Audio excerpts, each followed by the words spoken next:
Alô, alunos, vamos recapitular nossa aula, mas antes não esqueçam de dar o like, dar o joinha, canal Juazeiro Cidade Educadora, aula em rede. Então vamos lá, aluno do 7º ano, Geografia.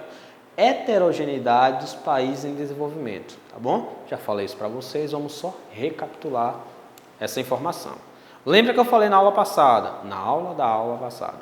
Falei do capitalismo, as suas etapas, vamos recapitular. Capitalismo comercial, capitalismo industrial, capitalismo financeiro e o capitalismo informacional, globalização, tá bom? E com o advento dessas etapas do capitalismo veio prosperidade, mas também veio alguns problemas. E um desses problemas é isso aqui que eu falei para vocês, heterogeneidade dos países em desenvolvimento. O que é que significa? Houve países que tiveram progresso no seu desenvolvimento, tanto na parte financeira quanto na parte social, na parte do meio ambiente, e houve países que, infelizmente, por causa também do capitalismo, onde alguns países acabaram explorando outros países, lembra da colonização, que eu falei para vocês, houve países, por exemplo, que tiveram, com o advento do capitalismo, alguns problemas, como problemas financeiros, problemas sociais, problemas no meio ambiente, pela exploração desses países, principalmente os países europeus. Vou falar isso para vocês. Vamos lá? Entre 1940 e 1960, houve o que se chama de processo generalizado de descolonização, surgindo vários outros países. Lembra que eu falei para vocês que no período de expansão marítima, alguns países europeus começaram a explorar alguns países americanos, africanos e asiáticos. Essas colonizações, a depender do país que foi colonizado e seu colonizador, teve processos mais intensos e predatórios e processos menos intensos e menos predatórios de colonização. Ok? O que é que significa isso? Cada país que foi colonizado teve seu período, ou está tendo ainda seu período de descolonização. Por exemplo, o Brasil teve vamos falar, a Argentina teve outro, os Estados Unidos teve um outro período diferencial de descolonização. Só que o processo de colonização deixa algumas marcas em alguns países. E a descolonização, quando ela é feita de uma forma meio atropelada, vamos falar essa palavra assim, traz consigo também, por exemplo, algumas mazelas. Entre elas eu tenho altas taxas de natalidade, por exemplo, por falta de organização no estado que é recente, altas taxas de mortalidade, baixa expectativa de vida, subnutrição, analfabetismo, são só algumas características de países quando são descolonizados, principalmente no seu começo. Ok? Vamos lá.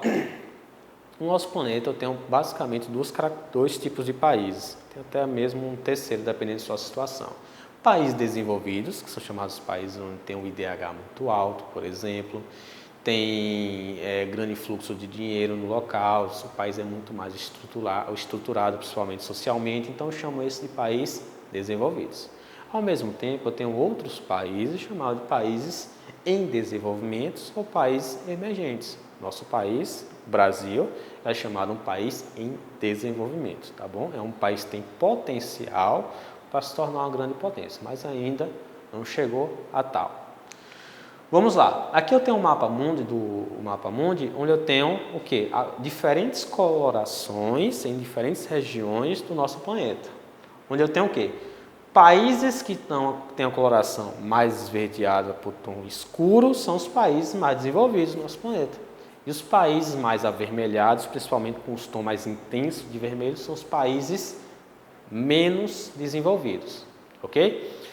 Olhando para esse mapa, o que você percebe? O que você consegue interpretar? Que os países mais desenvolvidos são os países europeus, que são os países que colonizaram vários países, que exploraram as riquezas desses países. E quais são os países que têm mais problemas? São os países que estão em estado mais emergente. Você pode olhar aqui direito, são os países basicamente asiáticos.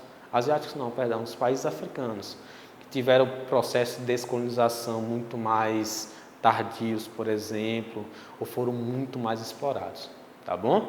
Então, são os países que sofreram bastante. Então, o que vocês conseguem analisar com isso aqui? Que nosso planeta tem diferentes países em diferentes níveis de desenvolvimento, ok? Vamos lá. A renda per capita de um país, ele vai ser o quê? Um indicador para medir o grau de desenvolvimento econômico daquela região, tá bom? Renda per capital. É uma renda, é um índice que vai analisar o quê? A parte econômica de um país. Qual o problema da renda per capital? Que se você analisar só a parte econômica, não significa que aquele país é desenvolvido ou não. Existem países que têm um alto índice, por exemplo, de renda per capital, mas infelizmente a parte social não é tão desenvolvida. Como é que pode, professor, um país ser muito rico e a parte social não ser tão legal? Por exemplo, corrupção. Corrupção pode ser um motivo. Também pode ser país que não tem uma estrutura legislativa muito interessante. Então, são exemplos que podem, por exemplo, proporcionar países muito ricos que são, ao mesmo tempo, são ricos e são pobres ao mesmo tempo, onde a riqueza daquele país fica alocada em alguns setores da sociedade, onde a grande maioria não se beneficia dessa riqueza. Tá bom? Então, vamos lá.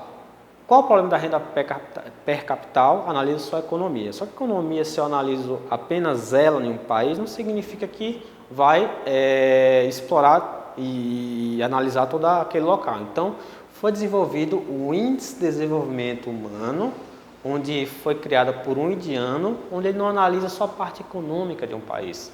Ele analisa também outros fatores, como, por exemplo, sustentabilidade, a política daquele país, a parte social, a questão da transparência daquele país. Então, ele analisa fatores sociais ou fatores, por exemplo, ambientais, que vai influenciar na posição daquele país com relação ao seu índice de desenvolvimento humano.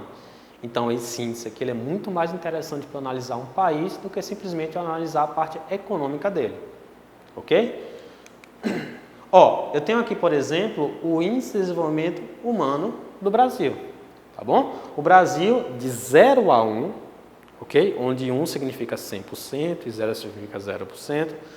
O Brasil fica na posição 0,754, tá bom? Ele está uma posição além da metade dessa faixa e o Brasil está na posição privilegiada. Poderia estar melhor. Quais fatores poderiam melhorar no nosso país para o Brasil estar numa posição melhor, por exemplo? Economicamente, o Brasil está em 8º, está em 9º, então está numa posição interessante. Só que o Brasil, por exemplo, ele peca muito na transparência. Infelizmente, nosso país é um país muito corrupto. Infelizmente, é um país muito desigual. Vocês conhecem isso. Então, essas informações acabam diminuindo a posição do nosso país. Ok? Vamos lá. Olha o desafio aí.